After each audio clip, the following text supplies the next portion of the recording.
हे तू अपन पो जान जिया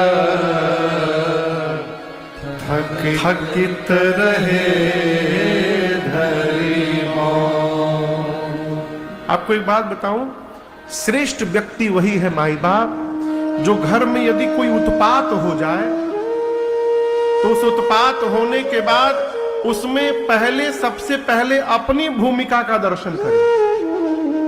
इसका क्या मतलब महाराज, घर में कोई अनहोनी हो जाए तो श्रेष्ठ वही है जो पहले विचार करे कि इसमें कहीं मेरी गलती तो नहीं है, मेरे कारण तो नहीं हो गया। होता क्या है, गलती करने वाला भी अपनी गलती को अपने से कमजोर के सिर पे डाल देता है। मेरे से नहीं, उनसे हुआ है। भरत जी पूरे घटनाक्रम को अपने ऊपर ओढ़ लिए। बोले कैकेयी मैया से कि कैकेयी न तुम्हारा दोष, न बुज पिताजी का दोष, न मंथरा का दोष, किसी का दोष है तो इस पापी भरत का दोष है। इस पापी ने जन्म ही क्यों लिया, न मैं जन्म लेता न तुम मुझे राजा बनाने का सपना देखती।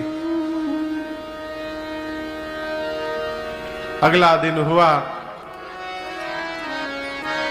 गुरुदेव ने भरत जी के द्वारा सरजू जी के तट पर चंदन की लकड़ी की चिता सजवाकर महाराज को मुखाग्नि दिलवाई है। श्राद्ध कर्म पूर्ण हुआ। श्राद्ध समझते हैं ना, कितने दिन का होता है? कहीं कहीं 12 दिन, लोकाचार में कहीं 12 दिन, कहीं 13 दिन। एक बात कहूं आपसे, बोलूं? अन्यथा नहीं लेंगे ना। श्राद्ध कर्म बहुत श्रद्धा से करना चाहिए। श्रद्धा शब्द से ही श्राद्ध शब्द बना है। श्राद्ध का अर्थ जो जो गया है उसके प्रति ये कर्म हमारी श्रद्धा को बताता है, इसलिए इस व्यवहार का नाम श्राद्ध रखा गया। आप बुरा न मानिएगा, माता पिता जीवन भर सनातनी रहते हैं, मरने के बाद बच्चे उनको आर्य समाजी बना देते हैं और 3 दिन में ही सब निपटा देते हैं। ऑफिस से छुट्टी नहीं मिल रही है। जिस माँ ने 9 महीने पेट में पाला, उस माँ के लिए यदि 13 दिन हमसे नहीं निकल पा रहा है तो हमसे निकृष्ट कोई जीव नहीं हो सकता धरती पर, हमसे अभागा कोई नहीं हो सकता। यहां गोस्वामी जी कहते, पिताजी के लिए भरत भैया ने जो श्राद्ध कर्म किया, 1 लाख मुख से उसका वर्णन नहीं हो सकता। पितु हित भरत कीन्ह जस करनी, सो मुख लाख जाय नहीं बरनी। ऐसा श्राद्ध कर्म किया भरत भैया ने। गुरुजी 1 वस्तु दान करने के लिए कहते थे, भरत जी 1000 वस्तु करते थे।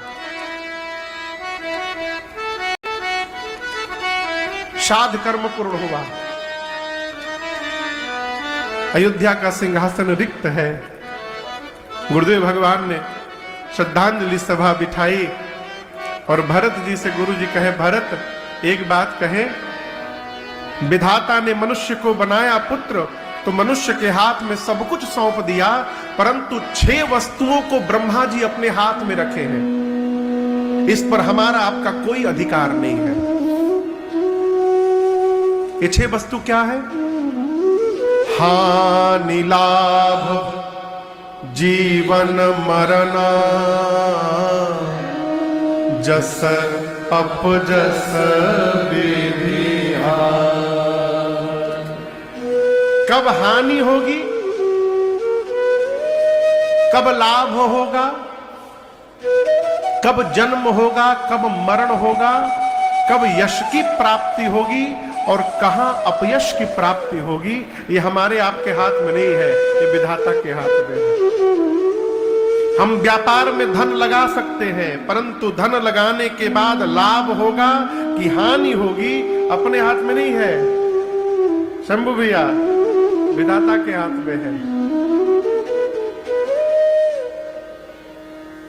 भरत जी, आपके पिताजी सोच करने लायक नहीं थे। मैं कह रहा हूं, आपके पिता जैसा पिता न था, आपके पिता जैसा पिता न वर्तमान में है, और भरत जी आपके पिता जैसा पिता अब भविष्य में कभी होने वाला भी नहीं है। भयऊ न अहई न अब होनिहारा, भूप भरत जस पिता तुम्हारा। मैं क्या प्रशंसा करूंगा भरत जी, जिस महाराज की प्रशंसा देवराज इंद्र करते हो, जिस महाराज की प्रशंसा ब्रह्मा करते हो, भगवान विष्णु करते हो, शंकर करते हो। अरे ये सब छोड़िए, राम जिसके आंगन में पुत्र बन करके खेल रहे हैं, उस महाराज के भाग्य के बारे में कोई क्या बोलेगा। इसलिए मैं कहता हूं भरत जी, आपके पिताश्री सब प्रकार भूपति बड़ भागी, बादी विषाद करिए तहि लागी। आप व्यर्थ में उनके बारे में ग्लानि कर रहे हैं भरत जी। आपके पिताजी ग्लानि करने लायक नहीं रहे। और हम एक बात कहें, आपके पिताजी को भरत जी प्राण से प्रेम नहीं था, आपके पिताजी को वचन से प्रेम था। यदि महाराज चाहते तो प्राण को बचा लेते, वचन का त्याग कर सकते थे, लेकिन आपके पिताजी ने वचन को बचाया, प्राण का त्याग किया।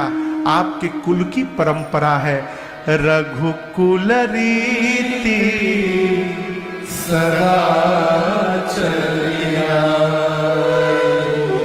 प्राण जाई बरो वचन न जाए। आपके कुल की परंपरा है पुत्र।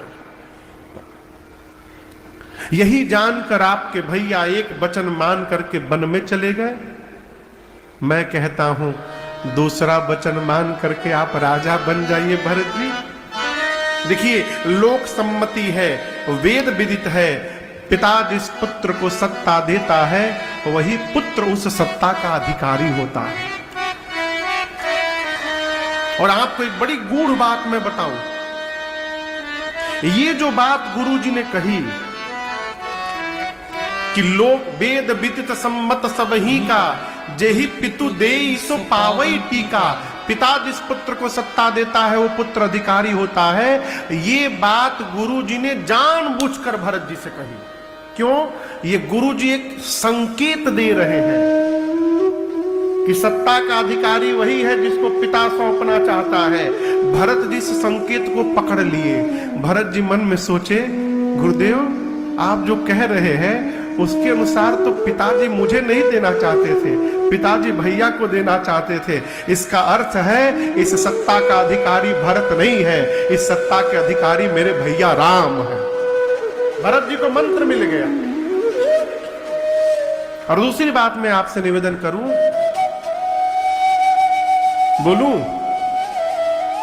बुरा नहीं मानेंगे ना? घर में कोई बड़ा है ना हमसे, तो अपने बड़े के रहते कभी घर का मालिक नहीं बनना चाहिए।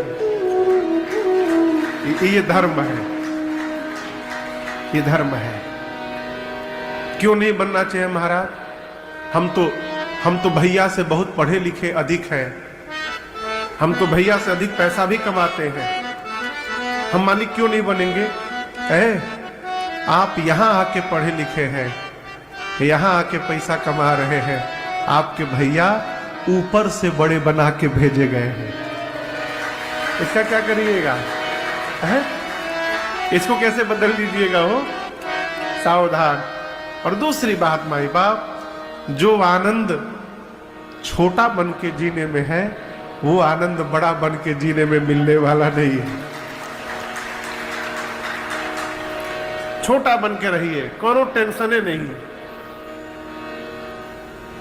कोनो बात हो के भैया संभालेंगे ना, है?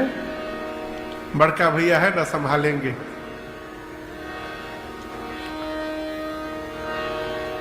गुरुदेव ने कहा कि भरत जी मैं एक बात कहूं, अभी राजा बन जाइए और जब राम जी लौटेंगे तो सौंप दीजिएगा।